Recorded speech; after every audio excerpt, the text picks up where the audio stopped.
بسم اللہ الرحمن الرحیم۔ السلام علیکم۔ میرا نام ڈاکٹر عرفان چاندنا ہے۔ میں طبہ ہارٹ انسٹیٹیوٹ میں بحیثیت کارڈیولوجسٹ یا دل کا معالج میں کام کرتا ہوں کافی عرصے سے۔ ہر سال 7 اپریل کو ورلڈ ہیلتھ ڈے منایا جاتا ہے۔ اس کا مقصد یہ ہوتا ہے کہ عوام الناس میں صحت کے بارے میں ایک آگاہی پیدا کی جائے اور مختلف فورم سے ان کو یہ بتایا جائے کہ ہم کس طرح سے اپنی صحت کو برقرار رکھ سکتے ہیں یا امپروو کر سکتے ہیں۔ آپ میں سے اکثریت نے یہ شعر ضرور سنا ہوگا کہ تنگ دستی اگر نہ ہو سالک، تندرستی ہزار نعمت ہے۔ اس کو اگر آپ نے ریئل سینس میں فیل کرنا ہو تو کسی بھی اسپتال وزٹ کیجئے اور کوئی بھی ایسا آدمی جو بستر پہ ہے، مریض ہے اور کسی ایسی بیماری میں مبتلا ہے جو پیچیدہ ہے، اس سے اس کے جذبات پوچھیں تو بینک میں کتنے ہی پیسے کیوں نہ پڑے ہوں، آپ اس سے پوچھیں گے تو اس کا جواب یہی ہوگا کہ میرے لیے صحت سب سے امپورٹنٹ ہے۔ یہ بینک بیلنس باقی چیزیں جو ہیں اس کی امپورٹنس اتنی نہیں ہے، لیکن ہم جب اپنی ایک روٹین کی زندگی میں مصروف عمل ہوتے ہیں تو ہم بعض اوقات اپنی صحت کو سائیڈ لائن کر کے، اپنی صحت سے صرف نظر کر کے ہم جو ہے مصروفیات میں اور اس میں ہوتے ہیں اور ہم اپنا دھیان نہیں کر رہے ہوتے۔ تو سب سے امپورٹنٹ چیز یہ ہے کہ اگر اللہ نے آپ کو صحت دی ہے تو اس کو ہم مینٹین کریں اور اپنی طرف سے وہ ساری کوشش کریں جس سے ہم صحت مند زندگی گزار سکیں۔ اس دفعہ جو ورلڈ ہارٹ ڈے کا تھیم ہے وہ یہ ہے کہ good health adds life to years. اس کا مطلب کیا ہے؟ صرف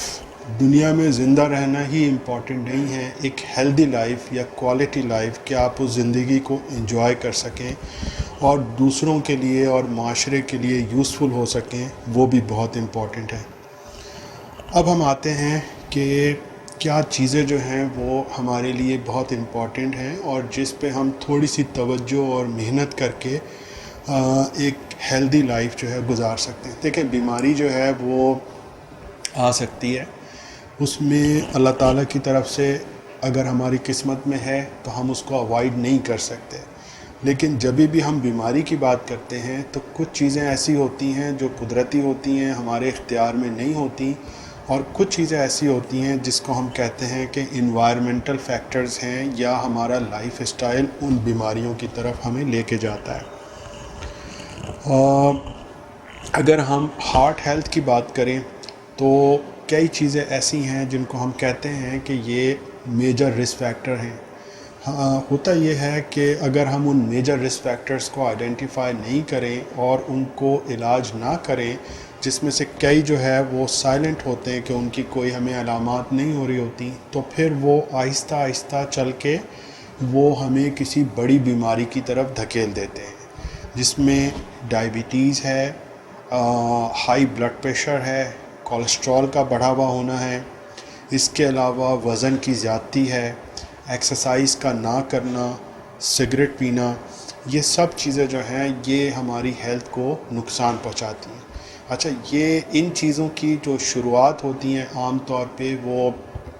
35، 40، 45 سال کی عمر میں ہوتی ہیں، اور اگر اس مرحلے پہ ان کی تشخیص نہ کی جائے تو پھر یہ آہستہ آہستہ یہ سمجھیے کہ جیسے دیمک جو ہے وہ لکڑی کو نقصان پہنچاتی ہے اور شروع میں ہمیں نظر بھی نہیں آتی، یہ بیماریاں جو ہیں اگر ان کا علاج نہ کیا جائے تو یہ دیمک کی طرح سے ہمارے جسم کو نقصان پہنچاتی ہیں،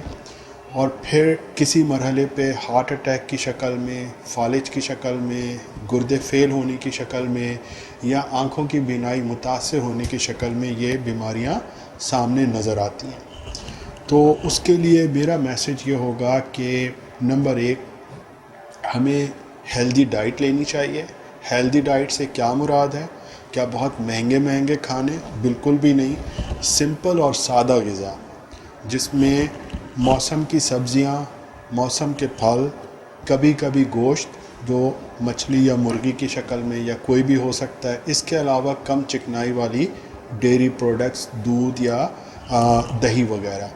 اس کے ساتھ ہم مشورہ دیتے ہیں کہ 45 منٹ کی روزانہ کی فزیکل ایکٹیویٹی یہ ضرور ہونی چاہیے. یہ کسی بھی شکل میں ہو سکتی ہے. یہ جو ہے سمپل واک کی شکل میں ہو سکتی ہے، لیکن اگر آپ واک کے ساتھ ساتھ کچھ ایروبک ایکسرسائزز کچھ سیکھ کے 15-20 منٹ وہ بھی ایڈ آن کر لیں تو وہ سمپل واک کرنے کے مقابلے میں زیادہ بینیفیشل ہوتا ہے، کیونکہ اس میں آپ کی جو مسلز کی فلیکسیبلٹی ہے وہ زیادہ بہتر، اور مسل اسٹرینتھ جو ہے وہ آپ زیادہ بہتر مینٹین کر سکتے ہیں. تو diet should be simple, exercise should be part of routine life. اس کے بعد جو تیسری چیز آتی ہے وہ یہ کہ ٹائملی ڈائگنوسس. مثال کے طور پر ہم صرف ایک بلڈ پریشر کی بات کر لیں. بلڈ پریشر جب تک چیک نہ کریں پتہ نہیں لگتا. تو یہ بڑا ضروری ہے کہ آپ کبھی سال 2 سال اگر آپ کا بلڈ پریشر بالکل نارمل بھی رہتا ہے، لیکن جب بھی آپ کو موقع ملے اپنا بلڈ پریشر چیک کرا لیجئے. اگر آپ کی فیملی میں ڈائبٹیز کی ہسٹری ہے تو آپ کے والدین میں یا بھائی بہنوں میں تو اپنا بلڈ شوگر لیول ضرور چیک کرائیے، سال میں 2 سال میں ایک دفعہ اگر نارمل ہے. اس کے علاوہ جو ہے وہ اگر آپ کا وزن زیادہ ہے تو یہ اگر آپ ان سب چیزوں کو ایسے ہی چھوڑ دیں گے تو یہ آپ کے جسم کو ڈیمیج کریں گی اور الٹیمیٹلی آپ کو نقصان پہنچائیں گی. تو وزن کو مینٹین کرنا بہت ضروری ہے. سگریٹ ہر کسی کو پتہ ہے کہ نہ صرف پھیپھڑوں کا کینسر بلکہ بہت سارے دوسرے کینسر جو ہیں ان کا باعث بن سکتا ہے. تو میں ہمیشہ اس چیز پہ یقین رکھتا ہوں اور اپنے مریضوں سے، اپنے جاننے والوں سے یہی کہتا ہوں کہ پرہیز علاج سے بہتر ہے. مجھے تو بہت ساری دوائیاں کھانا، بار بار اسپتال جانا اور مختلف قسم کے ٹیسٹ کروانا اور وہ ساری چیزوں سے بڑا خوف آتا ہے. تو اپنی طرف سے ہر ممکن کوشش کرنی چاہیے کہ ہم ان چیزوں سے بچے رہیں، جس کا طریقہ ہم نے بتایا کہ ہماری کوشش یہ ہے کہ جی غذا کی احتیاط کریں، ورزش کریں، وزن زیادہ ہے تو اس کو مینٹین کرنے کی کوشش کریں، اور جو یہ بیماریاں یا پرابلمز جن کے ہم نے نام بتائے ان کو ٹائملی اگر ہم ان کی تشخیص کر لیں تو ہم بہت ساری بیماریوں سے جو ہے وہ انشاءاللہ تعالی بچ سکتے ہیں. تو یہی میری طرف سے میسج ہوگا کہ ہم جیسے باہر بہت سارے دوسرے اپنے کاموں میں مصروف ہوتے ہیں، ہمیں تھوڑا سا ٹائم اپنی صحت کے لیے نکالنا چاہیے، اور اگر ہم یہ ٹائم نکالیں گے تو ہم اپنی فیملی کے لیے، اپنے لیے، معاشرے کے لیے ایک زیادہ یوزفل اور کارآمد فرد کے طور پہ ہم زندگی گزار سکیں گے. ایک اور چیز ابھی میرے ذہن میں وہ بھی میرے خیال ہے میں شیئر کر لوں. ہمارے بہت سارے جو بزرگ ہوتے ہیں جب وہ ہمارے پاس آتے ہیں 60 سال کی عمر میں، 65 سال کی عمر میں، وزن زیادہ ہے 15-20 سال سے، شوگر ہے، اور اس ٹائم ان کا یہ حال ہوتا ہے کہ وہ صحیح سے چل بھی نہیں سکتے اور طرح طرح کے ان کو دوسرے مسائل جو ہیں وہ ہوتے ہیں. ہمیں افسوس بھی ہوتا ہے، لیکن انفارچونیٹلی وہ ٹائم ہوتا ہے کہ جب بیماری اپنا کام کر چکی ہوتی ہے. ان بزرگوں کا خیال رکھنا بہت ضروری ہے، لیکن جو ہمارا ایج گروپ اس وقت 30، 35، 40، 45 سال اس ایج گروپ کے لوگ ہیں جو اپنے اپنے شعبوں میں پوری طرح سے فنکشنل ہیں اور وہ 12 گھنٹے 16 گھنٹے کام کرتے ہیں، دے فیل دے آر ویری فٹ. ان سے میری درخواست ہے کہ یہ ٹائم ہے کہ جب آپ اپنی صحت کی طرف دھیان دیں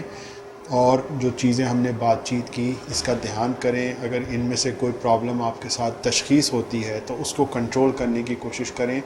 تاکہ جب آپ 60، 65 یا 70 سال کی عمر کو پہنچیں تو آپ کسی جسمانی معذوری کا شکار نہ ہوں اور آپ ایک ہیلدی زندگی گزار رہے ہوں. ہمارے دیکھیں ایسے مریض بھی ہیں جو 60 سال کی عمر میں ریٹائر ہو جاتے ہیں اور ہم سے پوچھتے ہیں کہ بھئی آپ کا سارا دن کیسے گزرتا ہے؟ کہتے ہیں جی کوئی کام نہیں ہے، بس ریسٹ کرتے ہیں. ہمارے ایسے مریض بھی ہیں جن کی عمر 80 سال ہے اور وہ جم بھی جاتے ہیں اور اپنا بزنس یا اپنا کام جو ہے وہ بھی کرتے ہیں، اور بہت سارے جو ہیں وہ ویلفیئر کے اداروں کے ساتھ سماجی خدمات کے کام ان سب چیزوں میں وہ انوالو ہوتے ہیں. تو وہ چیزیں اگر آپ اپنا بڑھاپا اچھا کرنا چاہتے ہیں، دیکھیں بوڑھا تو سب نے ہونا ہے، مجھ سمیت کوئی بھی نہیں چاہتا کہ ہماری عمر بڑھے. لیکن اگر آپ یہ چاہتے ہیں کہ اس ایج میں آپ فنکشنل ہوں، ایکٹیو ہوں، تو اس کے لیے محنت آپ کو 35-40 جس ایج میں بھی آپ ہوں، اس ایج سے اگر آپ اس چیز کے لیے فکر کریں گے اور تھوڑا سا اپنا دھیان رکھیں گے، اپنے لیے ٹائم نکالیں گے، تو پھر جو ہے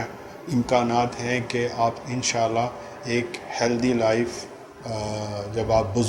بزرگوں میں شمار ہوں گے تو اس وقت آپ ایک ہیلدی لائف گزار سکیں گے۔